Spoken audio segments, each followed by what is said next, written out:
Hello, everyone. Welcome back. It's time to find out what's behind door number 20 and make a card with that. And this one gave me some trouble opening. This is a larger door. I'm going to have to pull out my all-in-one tool to open this up. Here we go. And according to the picture on the door, it looks like we have some layering stencils. I loved the layering stencil set from door number 7. I used that one on a lot of cards. So let's open this up and take a closer look. This one seems to have a holiday flair to it. We have some greenery, some branches, and some dots. So I'm going to go ahead and create a Christmas card with this. So this is my second try that you see here with the stencil. The first one turned out pretty, but I didn't line up the berries very well, and they were kind of askew. So I started over, and I'm starting out with stencil number 2, actually. The stencils are numbered, but I want my branches to be brown. And then I'm going to flip them over. I'm lining up the edge of the stencil to one of the lines on my mat. Then I'm covering up the little dots that help you line up the stencils with some tape because I don't want those to show up on my project.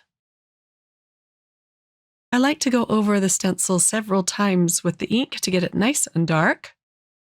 I'm using some Distress Oxide inks, which don't soak into the paper. They sit on top of the paper, so you'll be able to see it on the dark blue panel. Now for the next stencil. This is actually stencil number 1. I'm going to go over it with some dark green ink. And again, I'm covering up the dots so those don't appear on my project. The brown ink was walnut stain, and the green ink I'm using is called pine needles. And again, I'm going to go over it several times with this ink. I'm pressing the ink pretty hard into this stencil, and I'm always amazed that it doesn't get under these stencils.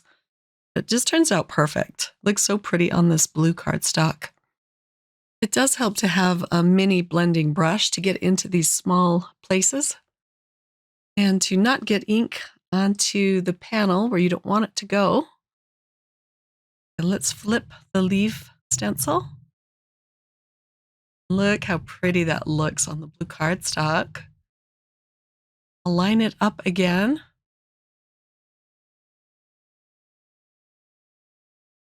And I am going to be cutting this panel down so that it's a little bit smaller than an A2 sized card. That way I can have a white matting around it. I mailed out all of my Christmas cards already, so this is going to be a card that I'm going to save for next year. And again, this is such a small crafty goodie, but it really does create something stunning. I guess it doesn't have to be big to be impressive. Okay, let's peel off stencil number 2. For the third stencil, I'm going to use some lunar paste. This one is called Bee Sting. This will add some bright, gorgeous red berries for this wreath. This dries really quickly as well, which is nice. Now I can scrape off the excess, put it back into the little tub, and I'll carefully remove this stencil and then flip it around and go over it one more time on the bottom half of this card. I did get some of this red paste on the sides of the card, but again, I'm going to be trimming this down. But it kind of looks pretty. I think that would be a really fun technique, just to add a little bit of red to the edges of this card. I'll have to try that next time. Now I can put my paste away and wipe off my palette knife. I just use a baby wipe for that, as well as the stencil itself. And here is the stenciled panel. I allowed that to dry, and now I'm going to stamp out my sentiment. The sentiment comes from July's Clear Stamp and Die of the Month Club kit, which is still available. It was really pretty. It was called Pine Cones and Holly. And the sentiment is going to say, Merry Christmas from our house to yours. I'm going to emboss this sentiment with some white embossing powder. Now I can just pour over the white powder. And I'm going to allow my heat tool to warm up, and then I can melt this.